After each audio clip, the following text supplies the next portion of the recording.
Bonjour à tous, j'espère que vous allez bien. Chez nous, l'année scolaire s'achemine peu à peu vers sa fin.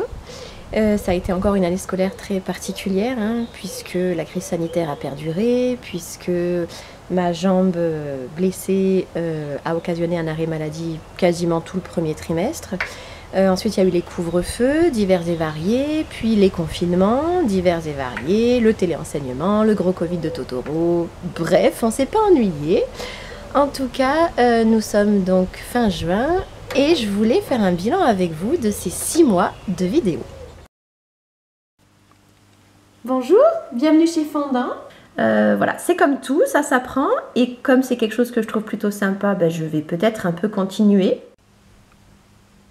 Alors avant toute chose, un grand merci à vous d'être là et de me suivre, que ce soit en images sur les vlogs ou encore par écrit sur le blog.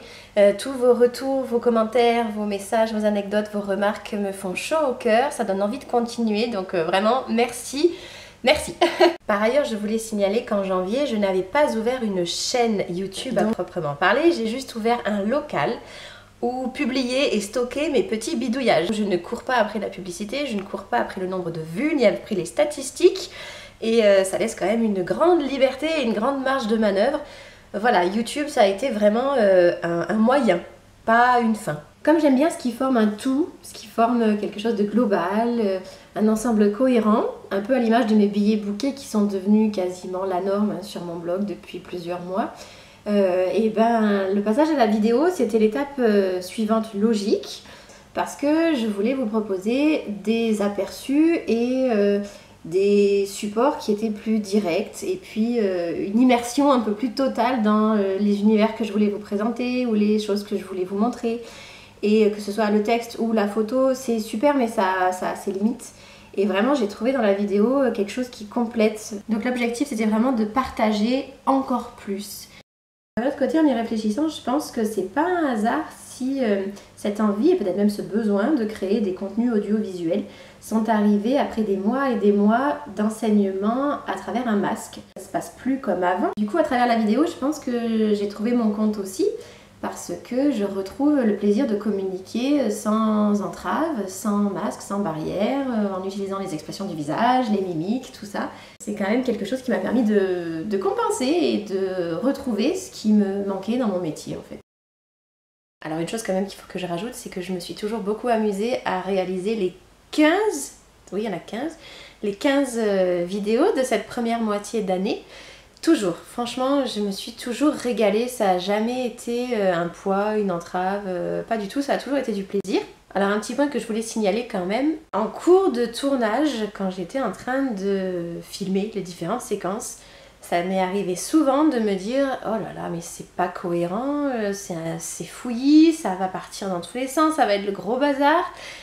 Et puis finalement, au montage, ça prend sens, ça prend une direction, ça s'agrège autour d'un fil directeur. Heureusement et ouf, parce que comme je vous l'ai dit tout à l'heure et comme ça doit aussi transparaître sur le blog, j'aime ce qui est logique, ce qui a une unité, ce qui est droit.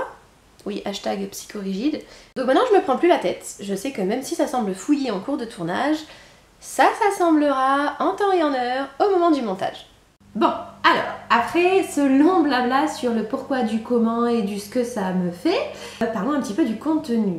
Nous voici donc à mi-parcours de 2021 et je voulais vous parler de mes coups de cœur lecture pour cette première moitié de l'année. Alors je vous les montrerai pas tous, je vous montrerai que les albums jeunesse et je vous les montre dans l'ordre où ils sont arrivés chez nous. Dans l'ordre, le premier coup de cœur ça a été Vladimir le Vampire, merci Lou et Hilde.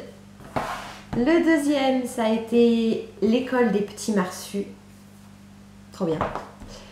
Puis, Anna Anna, déluge de chocolat. Merci Blandine. Et dernier coup de cœur en date, le grand voyage de Quenotte. Merci Inès.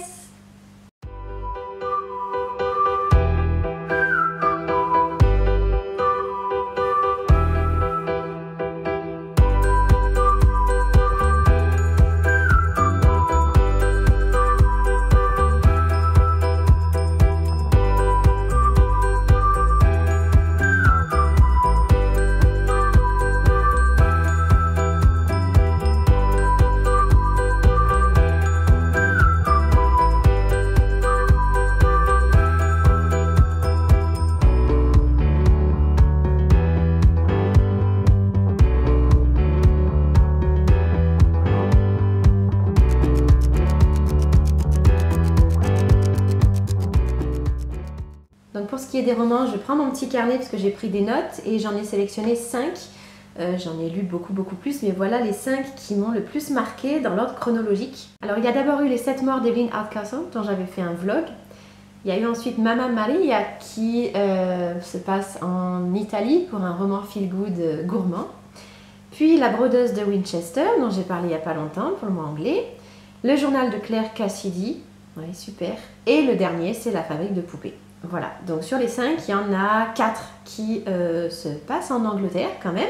Alors pour ce qui est des films, j'en ai gardé 4. Bon déjà j'en ai regardé beaucoup moins qu'à la même époque l'année dernière. Parce que j'ai eu beaucoup moins de temps cette année tout simplement. Alors les 4 que j'ai conservés appartiennent à des genres et à des pays très disparates. Dans l'ordre où je les ai vus, il y a d'abord eu Un été magique avec Morgan Freeman qui se passe aux États-Unis, l'histoire d'un écrivain qui se pense en fin de carrière. Ensuite il y a eu La saveur des ramen pour l'Asie, très beau film gourmand, feel good, familial, enfin magnifique. Nausicaa de la vallée du vent de Miyazaki, comment ne pas le citer, film d'animation.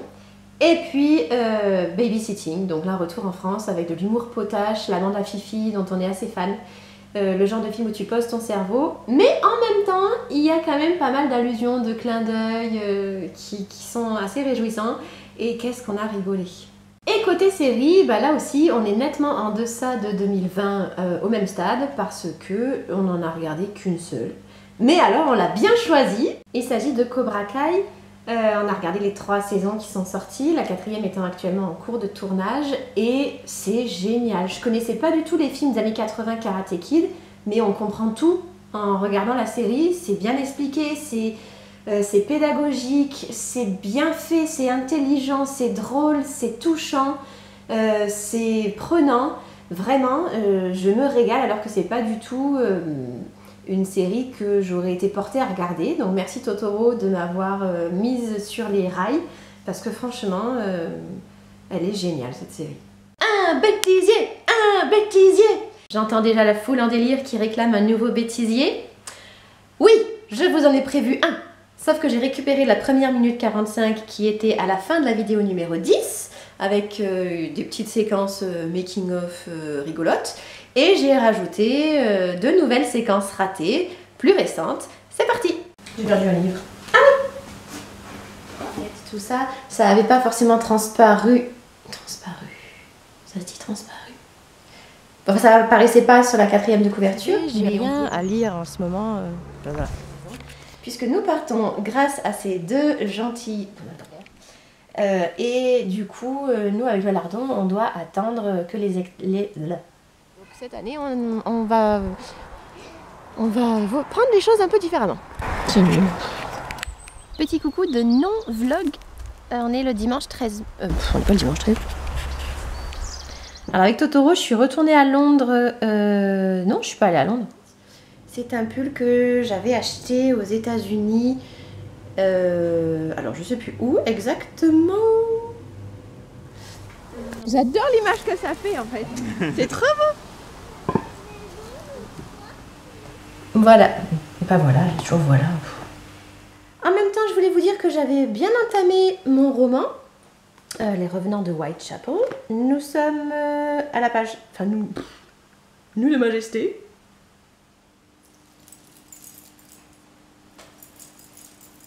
Merci de tout cœur. Quand ça veut pas, ça veut pas. Alors, pas de voix du tablier pendant la sieste du lardon. Prendre un bain ou une douche. Oui. Et ça aussi, ça grimpe sur l'arbre. Parce que regarde, en fait, je vais faire. Il faut aller faire. Là. Et après, elle va se passer là.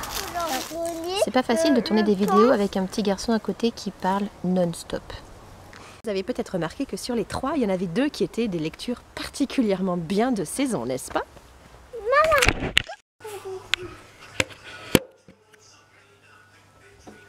Wow, c'est qui l'a fait? Des moments, mais moi j'étais un an, moi j'y étais. Je compte pas faire ça sous forme de vlog avec la date écrite, etc. etc.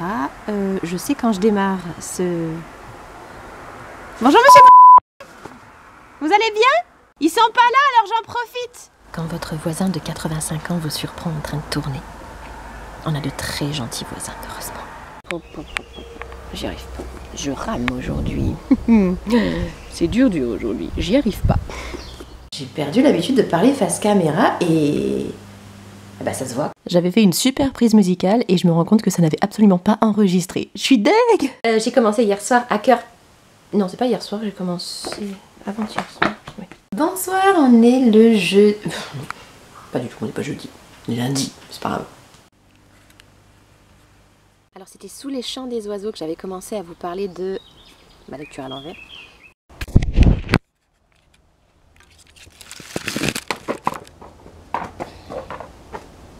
Flûte.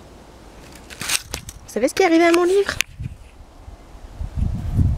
Mon livre vient de dégringoler les marches.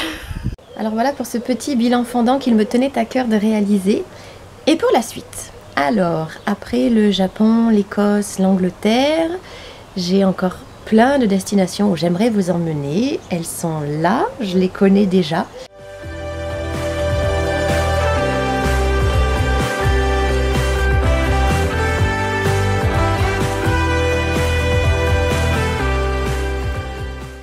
J'espère que vous continuerez à prendre plaisir à regarder ces petites capsules. Et puis moi je sais déjà que je vais continuer à m'amuser à les faire. Alors il ne me reste qu'à vous souhaiter un très bon début d'été et je vous dis à très bientôt.